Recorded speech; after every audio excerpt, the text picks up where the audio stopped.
Hello students, today we are going to start new chapter in English literature. Chapter number 5, The Man Who Loved Trees. एक आदमी जिसको पेड़ों से बहुत प्यार था. The world knows Dr. Homi Jahangir Bhabha as an exceptional scientist, but few know of his deep love for nature. Doctor Homi जो होते हैं वो एक बहुत ही अच्छे साइंटिस्ट होते हैं और बहुत कम लोग ये जानते हैं कि उन्हें नेचर से बहुत ज़्यादा प्यार था. When the Atomic Research Center was being built in Trombay, all the designs for the buildings and landscape were ready. जब एटॉमिक रिसर्च सेंटर बन रहा था ट्रॉम्बे में, तो जब सारे डिज़ाइंस रेडी हो गए बिल्डिंग्स के और लैंडस्केप्स के. However, the workers found a very old mango tree and stood on the land where a road had to be built. एक ओल्ड मैंगो का ट्री था जो कि वहाँ पे खड़ा हुआ था रोड, और वहाँ से रोड बननी थी. When they wanted to cut it down, Homi Bhabha strongly protested. और जैसे ही वर्कर्स उसे काटने चले तो होमी भाभा ने बहुत strongly protested किया, मतलब विरोध किया इसका. A tree that is over 100 years old has every right to live. जो पेड़ वहाँ पे 100 सालों से खड़ा था उसका भी हक था जीने का. Please redesign the section to accommodate the tree. accommodate means होता है कि find a place for, या स्थान देना या अनुकूल बनाना. तो उसमें ये था कि होमी भाभा कहते हैं कि यहाँ के सेक्शन को रीडिज़ाइन किया जाए, मतलब फिर से डिज़ाइन बनाया जाए और इस पेड़ को बचाया जाए. And so the tree still stands in Trombay, a living monument to a rare human being. और वो पेड़ आज भी वहाँ पे खड़ा हुआ है और वो नहीं काटा गया ट्रॉम्बे में. And another occasion when Homi Bhabha was traveling to Trombay, एक और बार ऐसा हुआ जब होमी भाभा ट्रैवल कर रहे थे ट्रॉम्बे में. He saw some people cutting down a rain tree. उन्होंने देखा कुछ पीपल्स जो थे वो एक रेन ट्री एक फ्लावर ट्री मीन्स उसे काटने जा रहे होते हैं. He discovered that the municipal corporation had sold the tree because a road was going to be built there. उन्होंने पता लगाया तो पता चला कि म्यूनसिपल कॉर्पोरेशन ने इस पेड़ को बेच दिया है क्योंकि यहाँ से एक रोड बनानी थी.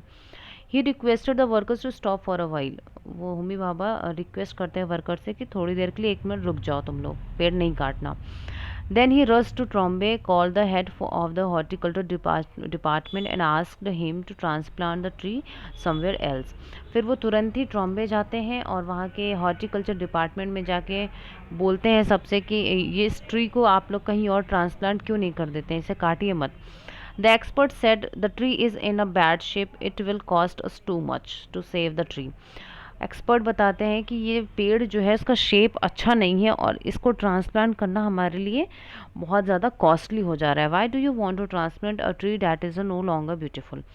वो कहते हैं कि आप इस पेड़ को क्यों ट्रांसप्लांट कराना चाहते हैं, ये तो इतना सुंदर भी नहीं है. बाबा सॉफ्टली रिप्लाइड. बाबा आराम से रिप्लाई देते हैं बहुत प्यार से. If you were a doctor would you not care for a patient whose face has been scarred. तो बाबा बोलते हैं कि अगर आप डॉक्टर होते तो क्या आप अपने जिस पेशेंट का फेस ख़राब होता तो क्या आप उसका ट्रीटमेंट नहीं करते, आप उसकी केयर नहीं करते. The man had no reply. उसमें आदमी के पास कोई रिप्लाई नहीं था. The tree was transplanted and the saved. उस पेड़ को ट्रांसप्लांट किया गया और उस पेड़ को बचा लिया गया. भाभा's journey however was neither easy nor straightforward. Bhabha की जो जर्नी थी वो ना ही बहुत आसान थी और ना ही बहुत सीधी थी. His parents wanted him to become an engineer, but he wanted to study mathematics. उनके पेरेंट्स चाहते थे कि वो इंजीनियर बने लेकिन उन्होंने मैथमेटिक्स की पढ़ाई की. In 1922 when he gained admission to Cambridge University, his father allowed him to study mathematics on the condition that he secure a first class in the exams. उसके बाद जब उन्होंने कैम्ब्रिज में एडमिशन ले रहे तो उनके फादर ने अलाउ किया, ठीक है तुम मैथमेटिक्स पढ़ सकते हो लेकिन तुम्हें फर्स्ट क्लास आना पड़ेगा एग्ज़ाम में. Homi Bhabha did not disappoint his father. Homi Bhabha ने अपने फादर को डिसअपॉइंट नहीं किया, मतलब निराश नहीं किया. For the next 12 years he worked with famous scientist in Europe and won many awards. उसके बाद लास्ट के फॉर नेक्स्ट 12, उसके बाद स्टार्टिंग के 12 months, जो 12 महीने थे, 12 साल जो थे, उसके बाद उन्होंने बहुत अच्छा वर्क किया और वो एक फेमस साइंटिस्ट बने यूरोप में और उनको बहुत से अवार्ड दिए गए. इन 1939 when the second world war broke out, he found himself in India and decided to stay back. He taught physics at the Indian institute of science Bengaluru. उसके बाद जब सेकेंड वर्ल्ड वॉर ख़त्म हुआ तो वो इंडिया में थे और उन्होंने वो वापस ये सोचे कि हम अब वो फिज़िक्स पढ़ाएंगे बच्चों को, कहाँ पर, Indian institute of science Bengaluru, Bangalore में। Okay. During his stay in Bangalore, Bhabha wrote to the industrialist J.R.D. Tata about his dream of building an institute of science that led to the creation of the Tata Institute of Fundamental Research in Mumbai. इसके बाद उनका ये सपना था कि एक building बने science institute की, फिर वो बन गई, और जो कि किस नाम से जानी जाती है, Tata institute of fundamental research इन मुंबई में। Like most great scientists, Bhabha believed that the true power of science lay in conserving, not destroying nature.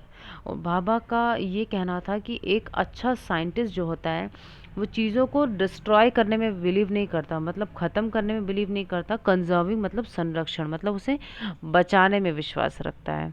Okay, thank you class, that's all for today. Right the hard words and word meaning in your notebook.